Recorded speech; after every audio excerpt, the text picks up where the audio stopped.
In June of 2020, while the world was locked inside its homes, while small businesses were boarded up and workers were filing for unemployment in numbers not seen since the Great Depression, a group of the world's most powerful people gathered virtually to announce something called the Great Reset.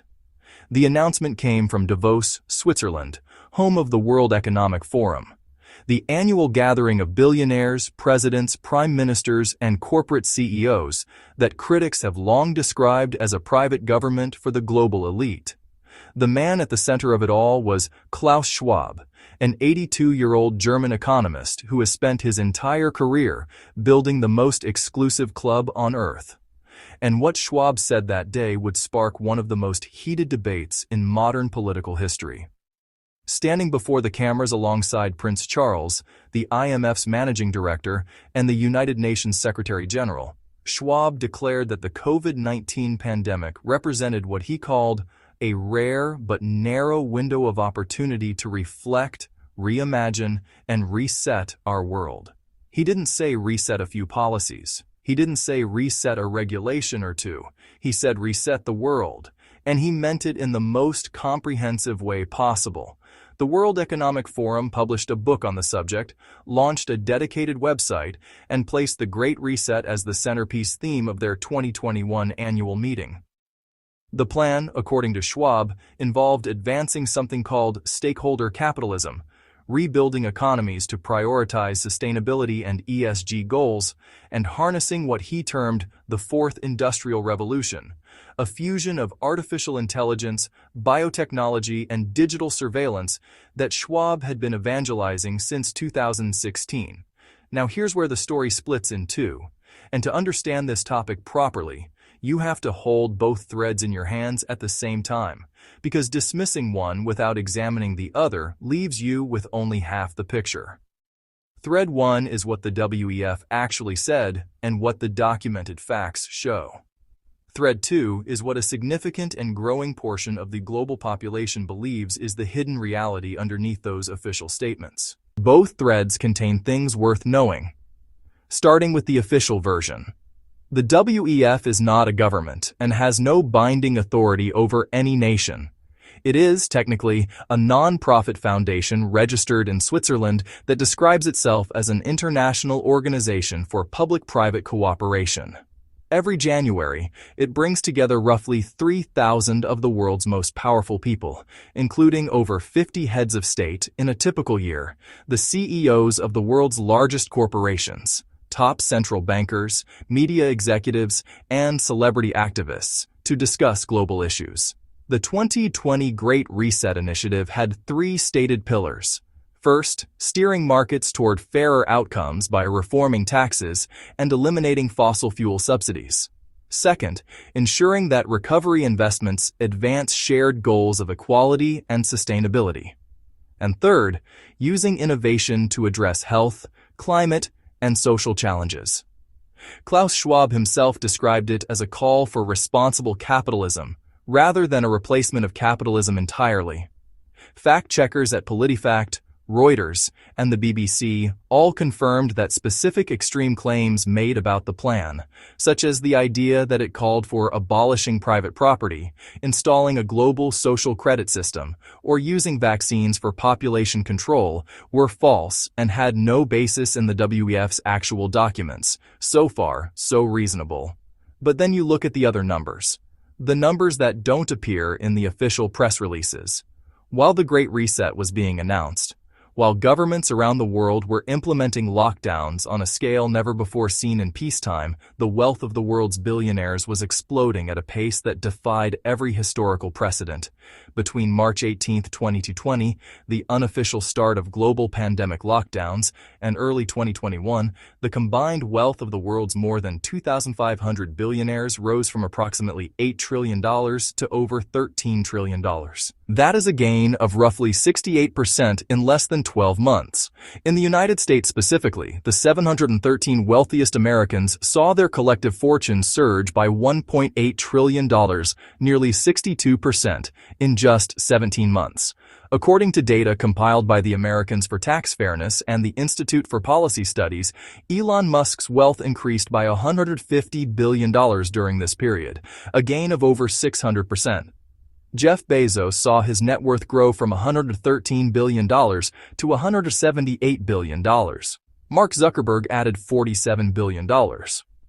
Meanwhile, on the other side of the ledger, over 150 million more people were pushed into extreme poverty globally. Women collectively lost $800 billion in earnings in 2020, and 86 million Americans lost their jobs. Let those two datasets sit next to each other for a moment. While the world's economies were collapsing, while ordinary working people were losing their livelihoods, their savings, and in many cases their businesses, the people who were already the richest on Earth became astronomically richer. This isn't a conspiracy theory. These are documented figures from Forbes, verified by independent institutions, reported in the congressional testimony, and cited in Oxfam's official research. The question isn't whether it happened. The question is how, and whether it was the intended outcome of the policies put in place. Here's the mechanism that critics, both on the left and the right, have pointed to. COVID lockdowns, whatever their public health merit, functioned economically as a sorting machine. They separated the economy into two categories, essential and non-essential. And the people who made that distinction were, almost without exception, operating on behalf of large corporate interests. Amazon was essential. The local bookstore was not. Walmart was essential. The independent hardware store was not. Big box retailers that could maintain operations with contactless pickup were essential. The restaurant owned by a family that had spent their life savings building it was not. According to data from the Opportunity Insights Economic Tracker, the number of small businesses open in America in June of 2021 was 43% lower than it had been in January 2020. Small businesses, which account for 99.9% of all firms in the United States and employ nearly half of the entire private sector workforce, were being wiped out at a historic rate.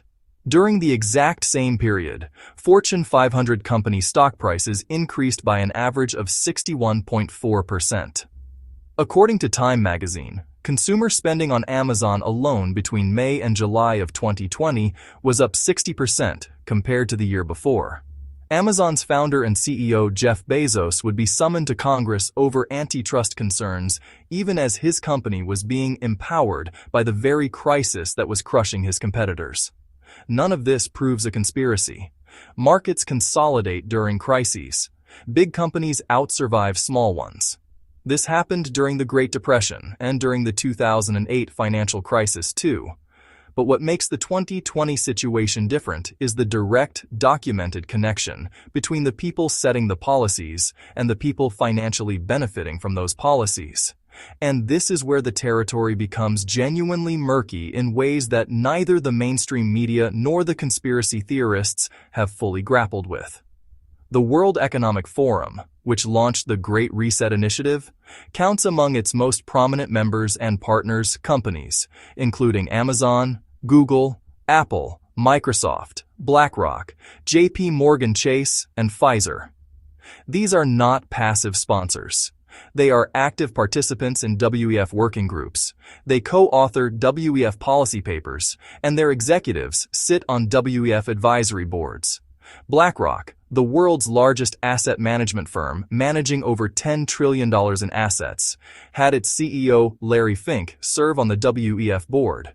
In 2020, as the pandemic began, the Federal Reserve hired BlackRock to help manage its emergency corporate bond buying program.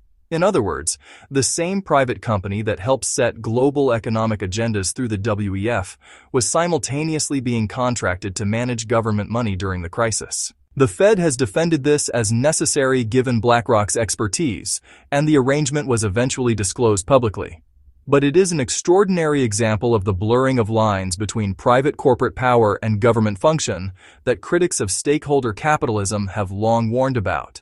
And speaking of Pfizer, the pharmaceutical giant that produced one of the leading COVID vaccines, the numbers tell an extraordinary story.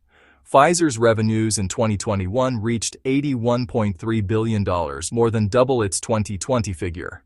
By 2022, annual revenues had climbed to $100.3 billion. The CEO of Pfizer, Albert Bourla, sold $5.6 million of his own stock on the same day the company announced its vaccine was 90% effective in November 2020. The company's own internal statement described this as part of a pre-arranged trading plan, but the timing and the optics were brutal. And Pfizer, like every major vaccine maker, had negotiated liability protections that shielded it from lawsuits in most countries related to adverse effects of its COVID vaccines. You were encouraged to take their product. You could not sue them if something went wrong. That arrangement, described as necessary to incentivize rapid vaccine development in an emergency, nonetheless represents a level of corporate protection that virtually no other industry in the world enjoys. Now here is where you have to be careful, because this is the point where documented fact begins to shade into contested interpretation, and then into outright conspiracy theory. And it is important to know which territory you are in at any given moment. The documented facts are these. The WEF's Great Reset initiative was real, publicly announced, and explicitly described as using the pandemic as an opportunity to reshape global economic systems.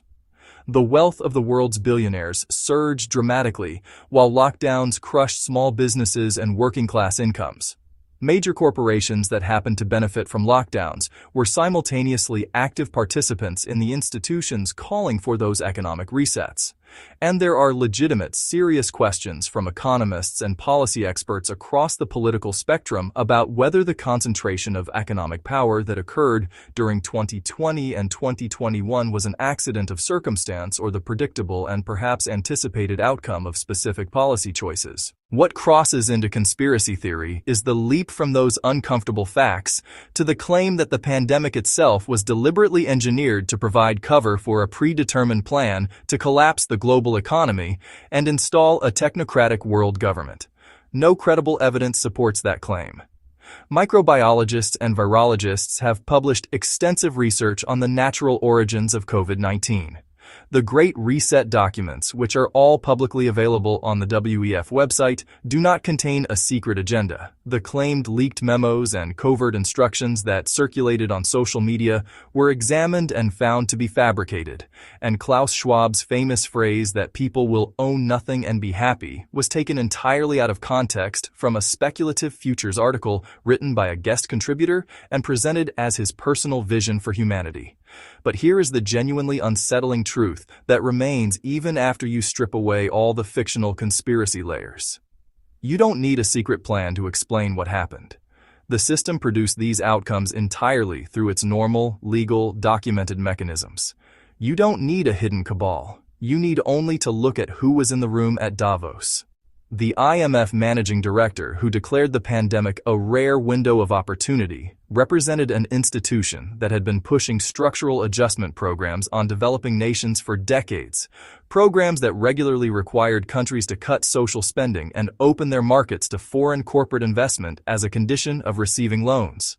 The same policies the WEF was now calling for in the name of building a fairer, greener world bore a striking resemblance to the neoliberal economic framework that had been concentrating wealth upward since the 1980s, just dressed in the language of sustainability and stakeholder inclusion. Harris Gleckman, a senior fellow at the University of Massachusetts who spent years working within the UN system, described the WEF's Global Redesign Initiative, the 600-page precursor to the Great Reset drafted after the 2008 financial crisis, as the most comprehensive proposal for redesigning global governance since the formulation of the United Nations after World War II.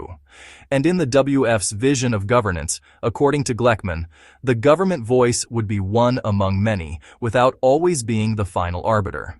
In plain language, the WEF was proposing a model of global decision-making in which elected governments shared the table with unelected corporate executives, and in which accountability to citizens was replaced by accountability to what Schwab called stakeholders, a group that the WEF would play a significant role in defining and convening. Critics of this model, and they include thoughtful analysts on both the left and the right, point out that this is not democracy. It is not a conspiracy in the cloak and dagger sense.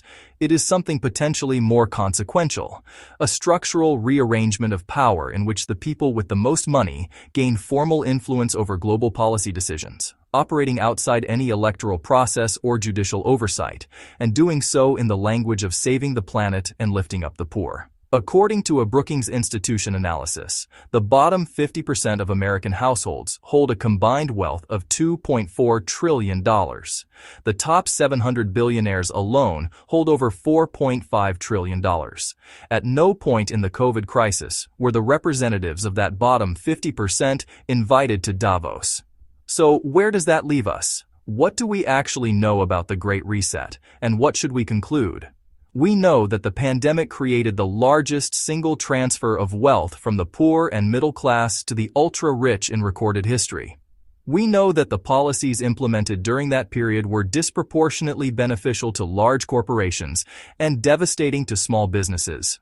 We know that the World Economic Forum, whose members collectively control trillions of dollars in assets, used the moment to advance a broad economic and governance agenda that had been in development for years before COVID-19 existed. We know that the people at the top of the global financial system in 2020 ended the pandemic dramatically richer than when it started, while the people at the bottom ended it dramatically poorer. And we know that every one of these outcomes occurred legally, visibly, and without any secret meetings in underground bunkers.